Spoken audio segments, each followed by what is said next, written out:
Amperge Convida, com Heloísa Carpena.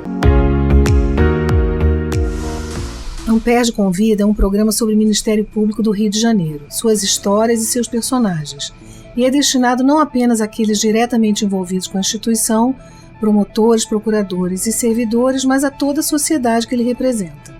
Em linguagem simples e direta, vamos tratar de temas relacionados à atuação do MP, entrevistando os protagonistas dessa história.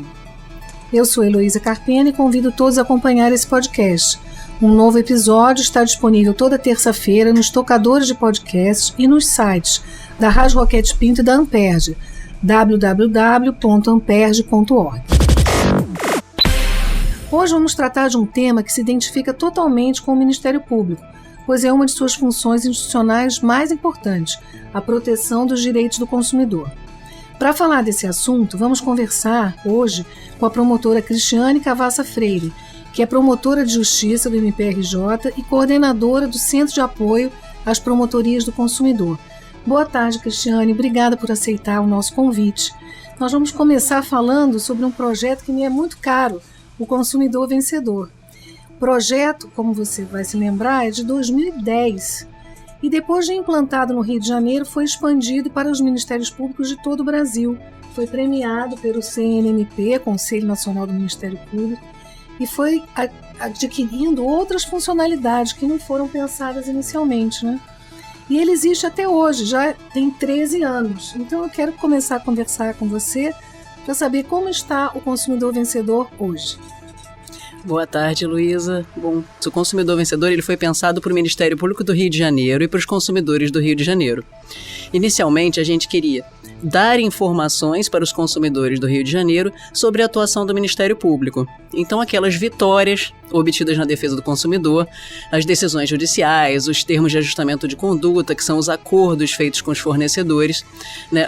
Quais direitos tinham sido assegurados ali e de que forma o consumidor poderia se beneficiar daquelas informações, né? Receber uma indenização, a restituição de uma cobrança indevida ou até mesmo cobrar uma conduta do fornecedor. Então, o site nasceu para dar informação e também para receber informação, né? Convidando o consumidor a conhecer esses direitos e também passar ao Ministério Público aqueles casos em que os direitos estavam sendo descumpridos, né? Já havia uma decisão judicial, já havia um compromisso daquele fornecedor e de alguma forma não estava sendo cumprido e o promotor de justiça precisava daquela informação. Começamos com essa ideia e posso dizer que foi um sucesso absoluto, porque todos os ministérios públicos começaram a se interessar, né? É muito importante para o Ministério Público ter esse viés de ser transparente, né, de estar disponível para o consumidor, para a população, disponibilizar a sua atuação numa linguagem simples, né, assim como é a proposta aqui do programa, é a proposta do Consumidor Vencedor, a gente tornar simples aquele direito, mostrar para os consumidores e com isso a gente foi caminhando, né, foi se tornando um projeto nacional, os ministérios públicos foram aderindo. Então hoje o projeto reúne 27 ministérios públicos das unidades federativas e reúne também o Ministério Público Federal. E o que a gente batalha hoje, como você muito bem sabe, é o que a gente batalha desde o começo, é divulgar, né, que o consumidor saiba que tem ali um site com toda a atuação do Ministério Público Brasileiro, pode pesquisar por palavra-chave, pode pesquisar por assunto, coloca ali o nome da empresa, vê se já tem um direito reconhecido e fala com o Ministério Público, né, se tem um direito ali que não está sendo cumprido, usa o site, clica ali, preenche o formulário, manda para o promotor de justiça. Dá o endereço. www.consumidorvencedor.mp.br. Realmente é um motivo de muito orgulho para o Ministério Público do Rio de Janeiro, porque nós fizemos esse projeto com recursos inteiramente da casa, né, com os nossos funcionários, com os promotores, com enfim, os servidores envolvidos e foi implantado, como a Cristiane está dizendo, como você está dizendo, com muito sucesso. Outras funcionalidades foram sendo agregadas, né? Então, teve uma ideia inicial, quer dizer, que era estabelecer esse canal de comunicação com a sociedade.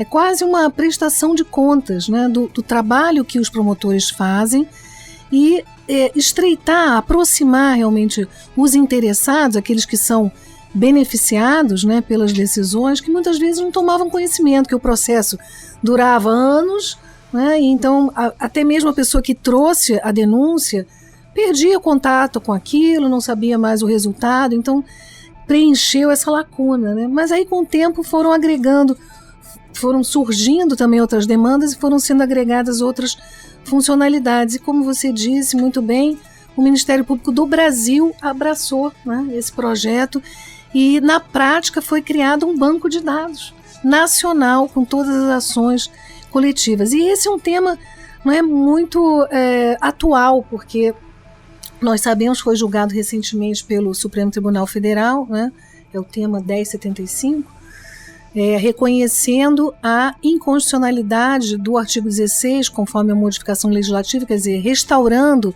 a ideia inicial da Lei da Ação Civil Pública, né, com relação à coisa julgada das ações coletivas, os efeitos disso, né, efeitos territoriais da decisão que é dada pelo juiz nas ações coletivas. Então, como é que está sendo tratado isso?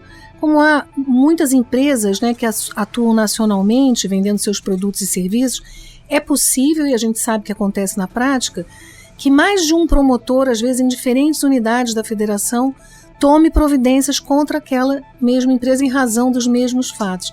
Então, como é que o consumidor vencedor está sendo usado como instrumento para resolver essas questões?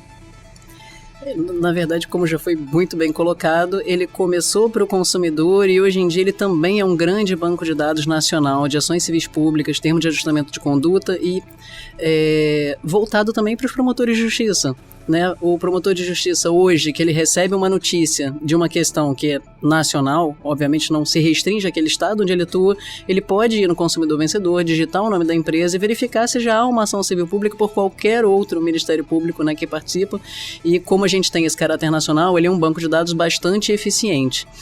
Para tentar aumentar essa eficiência, a gente passou a marcar no site todas aquelas ações que têm um potencial efeito nacional, né? Então, sempre que há um direito, né, sendo tratado em relação a um fornecedor que atua em mais de um estado, a gente marca a ficha com um botãozinho de efeito nacional, já para chamar a atenção dos promotores de justiça que aquilo pode ser de interesse. Existe também uma possibilidade dos promotores solicitarem, né, o cadastramento numa lista de e-mail que nós temos, então toda vez que entra uma ação com esse potencial efeito nacional, ela é comunicada a todos os promotores sem que eles precisem fazer essa busca ativa no site. E há muitas consultas, quer dizer, a gente sabe que, como você mencionou, sempre foi um desafio levar para a sociedade a notícia da existência do projeto, né, do site, enfim, onde ele pode buscar essas informações em linguagem absolutamente acessível, né? A gente está sempre escorregando para o legalês aqui mesmo, eu estou sempre me policiando para não falar termos muito técnicos que não sejam compreendidos, mas eu acho que esse desafio, essa promessa que havia foi cumprida, né? A linguagem do site é totalmente acessível para qualquer pessoa, né? Então não existe esse obstáculo. Mas ainda é um desafio divulgar, como você falou. Mas internamente, para os colegas, tem bastante consulta? Tem tido muitas consultas?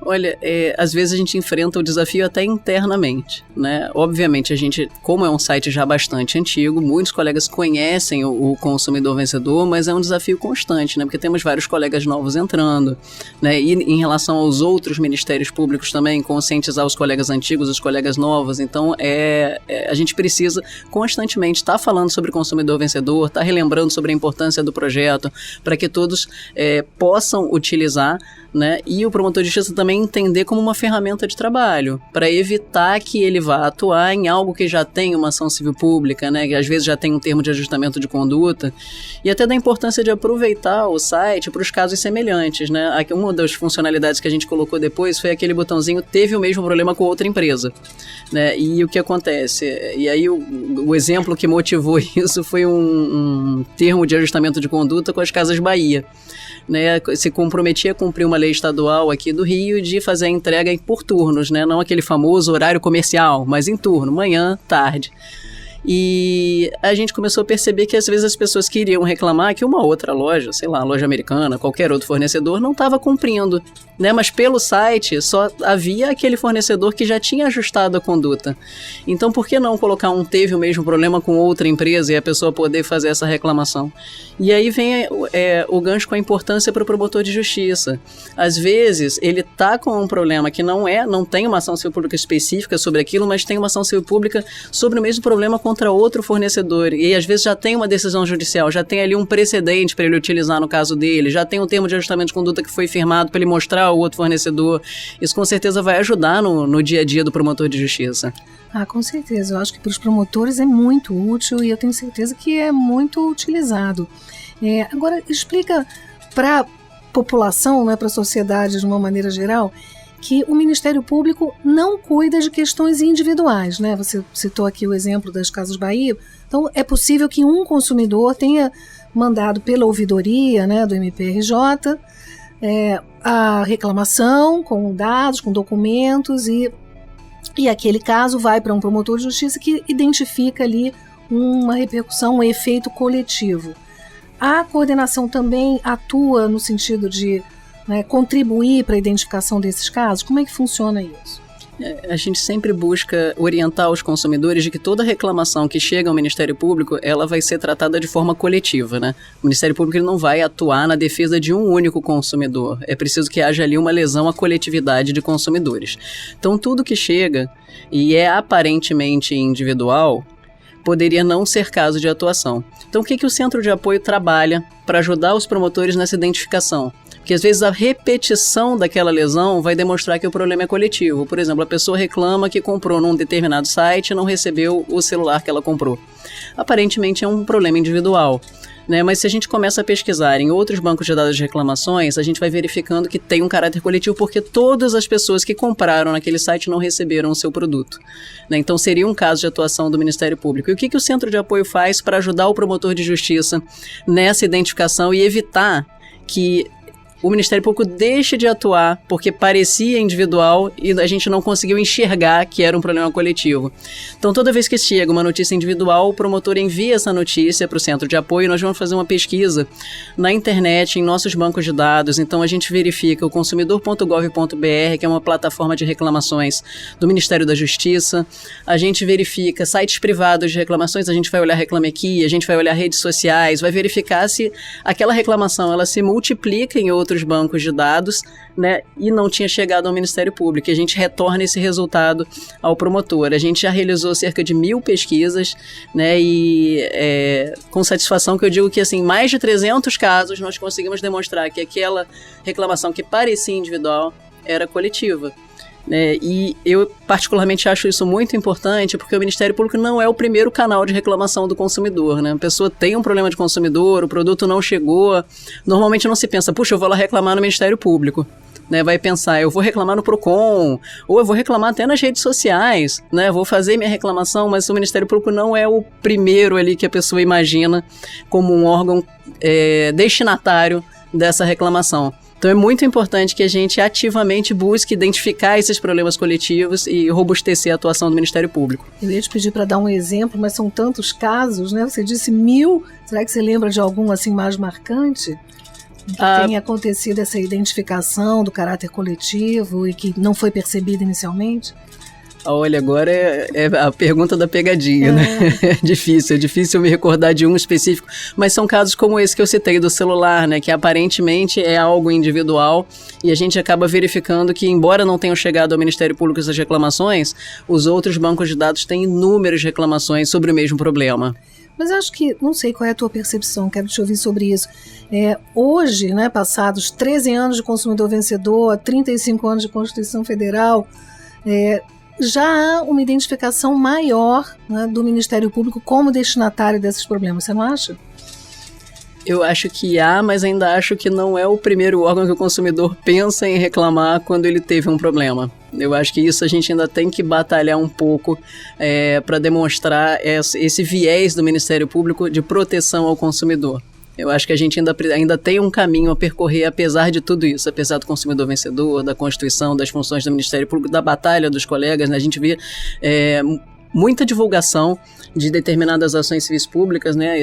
São casos que são emblemáticos e são divulgados. A gente teve recentemente o caso da URB, havia uma ação civil pública já aqui do Rio de Janeiro, então a gente busca divulgar muito a atuação dos colegas, mas na minha percepção, ainda não é o primeiro, assim, primeiro órgão que o consumidor pensa na hora de reclamar.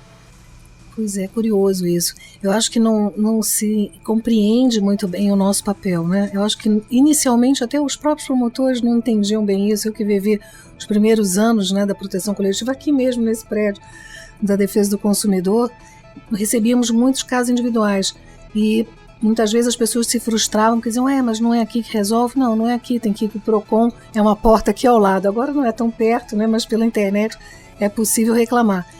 Mas num segundo momento, né? Então o consumidor traz aquela reclamação, que pode gerar um inquérito civil, uma investigação pelo promotor, é ajuizada uma ação, o Ministério Público ganha, né? O Ministério Público vence muitas vezes, felizmente, né? Porque nós somos o primeiro juiz da causa para saber o que é relevante, o que não é, mas havendo condenação, a indenização, é possível que os consumidores individualmente recebam um pedaço dessa indenização. Explica um pouco como é que isso funciona e se essa realidade que 13 anos atrás nós sabíamos que era muito ruim, né, porque os consumidores, por isso, pelo passar do tempo e por desconhecimento, não iam buscar essas indenizações individuais, mas como é que está isso hoje, 13 anos depois? Há execuções individuais das ações coletivas ou ainda é um tema a ser explorado? Aproveitando esse tema, queria fazer só um pequeno parênteses para os consumidores da importância deles comunicarem também ao Ministério Público, né? Porque quando o consumidor ele comunica ao Ministério Público, o Ministério Público atua, aquela atuação, seja judicial ou extrajudicial, ela vai beneficiar todos os consumidores que tiveram o mesmo problema. Mesmo aqueles que não reclamaram, aqueles que não entraram com uma ação judicial, eles podem ser beneficiados pela atuação do Ministério Público. Então, quando essa reclamação chega para nós, também é pensar no coletivo, né? Se solucionar o problema não vai ser só para quem reclamou, vai ser para todos que estão naquela mesma situação. Em relação às decisões judiciais e os TACs, né, a gente busca no consumidor vencedor também identificar essas decisões, né, que tem alguma condenação em direito individual homogêneo com aquele saquinho de dinheiro. Que é isso, né? A condenação em direito individual homogêneo? É que o consumidor individualmente, que está naquela situação, ele tem o direito ali a receber uma indenização por um dano que ele sofreu e já está reconhecido esse direito à indenização. Ele tem direito a ter restituído alguma cobrança indevida que foi feita. Então, sempre que pesquisar no site, pesquisar ali, olhar uma fichinha que tem um saquinho de dinheiro, é importante o consumidor verificar, puxa, eu tenho aqui um valor a receber, né? É algo que eu posso fazer para efetivar o meu direito. Agora, a pergunta é se isso acontece com frequência, né? Se as pessoas conseguem efetivamente receber esse dinheiro. Na verdade, se estão buscando, né, essas execuções individuais, porque uma vez reconhecido determinado direito que atinge uma coletividade, cada uma das pessoas que compõem essa coletividade pode ir buscar um pedaço dessa indenização. Isso há 13 anos atrás, quando o consumidor vencedor foi pensado, né, era para preencher exatamente esse espaço, né, essa distância entre a instituição e as pessoas que se beneficiam das suas providências. Então, naquele momento, a realidade era muito ruim, quer dizer, eram raríssimos os casos em que havia essas execuções individuais. Mas como é o cenário hoje? Melhorou alguma coisa 13 anos depois? Olha, é difícil dizer isso, mas não melhorou muito. Tá? A gente verifica que nessas decisões que transitarem em julgado, não sei se pelo tempo que elas levam a transitar em julgado, né? Apesar do consumidor vencedor, ainda é difícil fazer essa informação chegar àquele consumidor que sofreu a lesão. São poucas as pessoas que se habilitam para receber, né? E a gente vai cair naquele caso, o artigo 100 do Código de Defesa do Consumidor, né? Porque vai passar um ano daquela decisão, que reconheceu um direito, que a pessoa tem algo a receber, ninguém se habilitou para receber aquele valor. E aí o próprio Ministério Público vai ter que buscar essa reparação e esse valor vai acabar sendo destinado a um fundo, né, e não aos consumidores, que é quem a gente realmente queria que tivesse esse dinheiro de volta ou tivesse essa indenização assegurada. Então a gente ainda vê muitos casos que o Centro de Apoio comunica aos promotores de justiça: olha, já passou um ano dessa decisão e nós não estamos conseguindo aqui identificar a habilitação dos consumidores em número compatível com esse dano. Então a gente comunica ao promotor para que ele possa tomar as providências para que esse valor vá para um fundo, né, e também não fique com a empresa que causou essa lesão de qualquer forma. Porque do ponto de vista dos consumidores, às vezes é de muito pequeno valor, né? São as chamadas microlesões. Mas do ponto de vista das empresas, isso multiplicado por o número de produtos que ela vendeu, o número de pessoas que foram lesadas, aí assume uma outra dimensão. Então a própria lei, né, trouxe essa solução do artigo 100, né, de transformar isso numa execução coletiva. E então vou refazer a minha pergunta. Houve um progresso na utilização do artigo 100? Na utilização do artigo 100 eu posso dizer que sim, porque a gente passou a ter um banco de dados estruturado que mostra pra gente todas aquelas decisões judiciais que transitaram em julgado com esses direitos individuais homogêneos. A gente consegue fazer esse acompanhamento do prazo de um ano e a gente consegue disparar um alerta para o promotor de justiça de que aquela decisão já tem um ano do trânsito em julgado e não há, aparentemente, habilitações em número suficiente, né, compatíveis com aquela lesão. Não, é muito importante esse trabalho da coordenação, porque as promotorias, na sua rotina, ali, lidando com os vários casos, né, muitas vezes os promotores estão trabalhando na sala ao lado, mas não tem tempo para conversar, não tem tempo para trocar. Então, ter esse trabalho de coordenação é fundamental. E sobre as novas funcionalidades, o que mais que tem de novidades ainda no Consumidor Vencedor? Não é exatamente do Consumidor Vencedor, mas eu posso dizer que é um derivado, né, que é um novo trabalho que a gente está fazendo no Centro de Apoio, que tem a ver com o Consumidor Vencedor, tem a ver com esse tema 1075 do STF, que é essa questão das lesões terem esse caráter nacional e a gente poder, um Ministério Público, cuidar daquilo, né, e oferecer uma solução para todos os consumidores que estão naquela situação, independentemente do estado onde eles residem. Então, o Consumidor Vencedor é um grande banco de dados, mas de ações judiciais, daquilo que já foi ajuizado ou daquilo que já foi solucionado por um termo de ajustamento de conduta. Então, a gente está tentando agora ir um passo além. É um projeto que também que foi iniciado aqui no Ministério Público do Rio e já tem 7 Ministérios Públicos participando. São os Ministérios Públicos de Santa Catarina, Paraná, Rio Grande do Sul, Pernambuco, São Paulo, Espírito Santo e nós aqui do Rio, totalizando 7. A gente está buscando agora um banco de dados dos inquéritos civis, né, daquela investigação que foi iniciada por um promotor de justiça em relação a um fornecedor e que pode ter caráter regional ou nacional. O que a gente está visando evitar? Que haja um inquérito civil instaurado no Rio e outro em São Paulo e outro em Pernambuco em relação ao mesmo fornecedor. E essas questões nacionais, elas são muito comuns em matéria consumerista, né? Por exemplo, é um site de internet de uma determinada empresa que precisa de alteração ou tem uma publicidade enganosa. Isso vale para o país inteiro. Então não faz sentido que nós tenhamos inquéritos instaurados em vários estados. Primeiro, uma questão de segurança jurídica, né, que a gente pode ter conclusões diferentes em cada estado, e isso é muito ruim para o próprio sistema de justiça. E segundo, uma questão de recursos, né, de recurso público.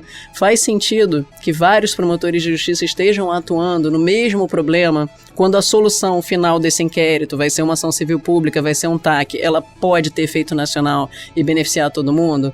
Então a gente deu um passo atrás do Consumidor Vencedor e a gente começou a trabalhar os inquéritos civis. E também aqui já com satisfação eu posso dizer que, embora seja um piloto, tá, não é um projeto já 100% funcional, a gente já conseguiu identificar um caso em que havia inquéritos civis instaurados em 3 ministérios públicos. Havia um em Santa Catarina, um no Espírito Santo e um em São Paulo com o mesmo tema. Era uma questão de empréstimo consignado de um determinado banco.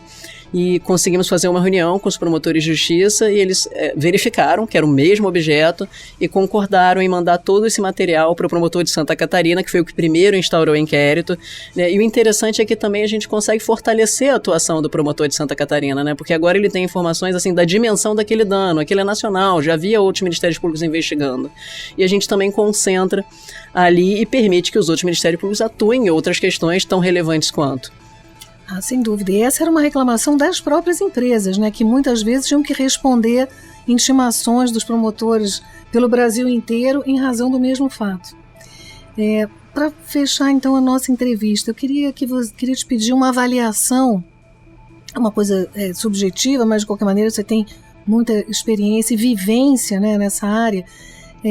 Você acha que a tutela coletiva entregou o que prometeu? Quer dizer, a gente está pensando aqui na lei da ação civil pública, né, e esse julgamento tão importante do Supremo, que tratou da coisa julgada nas ações civis públicas, mas ao mesmo tempo eu me lembro, vou trazer aqui à baila, uma pesquisa do CNJ, Justiça Pesquisa, que inclusive menciona o consumidor vencedor, né, para o nosso orgulho, que constatou uma aceitação muito baixa, principalmente por parte dos juízes, né, do Poder Judiciário, um tanto refratário a essas ações, as iniciativas coletivas. Então, decorrido esse tempo todo, será que ainda precisamos avançar mais, né? Ou o que está aí hoje dá conta da realidade como ela está? Olha, eu acho que a gente precisa avançar, com certeza a gente precisa avançar, porque a ideia do sistema é muito boa, né? A gente precisa realmente de uma forma de beneficiar todos aqueles consumidores que sofreram o mesmo problema, sem que haja necessidade de todos eles entrarem com uma ação individual, porque isso é uma loucura. Imagina 5.000 ações sobre o mesmo problema, 6.000, 10.000 ações. E por outro lado, a ação civil pública em si é um processo moroso, né? A gente vê que ele demora para transitar em julgado, e quando transita em julgado, às vezes a gente não acha mais aquele consumidor que a gente queria beneficiar, né? Que tem aquela indenização a receber. Então, a gente verifica também que a maioria dos colegas promotores hoje em dia, eles preferem um termo de ajustamento de conduta, né? É bom para o promotor, é bom para a empresa, é bom para o fornecedor, porque resolve o problema, né? Evita que de repente também você entre com uma ação civil pública e lá na frente haja um dano moral coletivo muito alto a se pagar, porque a gente já consegue solucionar a questão de início. Mas a ação civil pública em si, ela é um instrumento que, na ideia, é muito maravilhoso, mas na prática é difícil de entregar aquilo que foi prometido, né? É difícil que a gente consiga uma solução rápida para o consumidor em sede de uma ação civil pública. Talvez eu concordo contigo, através do termo de compromisso, né, as soluções chegam mais rápido, são mais eficientes e executáveis, porque não adianta a gente ter uma decisão favorável, foi isso que nós aprendemos, né, e que levou a toda, né, a ideia do próprio projeto. Não adianta ganhar, né? A gente tem que tornar a realidade, implementar aquelas medidas. Então, acho que eu concordo contigo, acho que ainda tem um caminho a percorrer e talvez a solução extrajudicial seja o melhor caminho. E o Ministério Público certamente também tem uma contribuição a dar importante, né, nessa atividade. Então, Cristiane, quero te agradecer muito pela entrevista, parabéns pelo seu trabalho, a coordenação das promotorias do consumidor está em ótimas mãos e eu acho que você mostrou aqui o quanto é importante que haja, né, esse trabalho coordenado. Muito obrigada. Obrigada. Amperge convida, com Heloísa Carpena.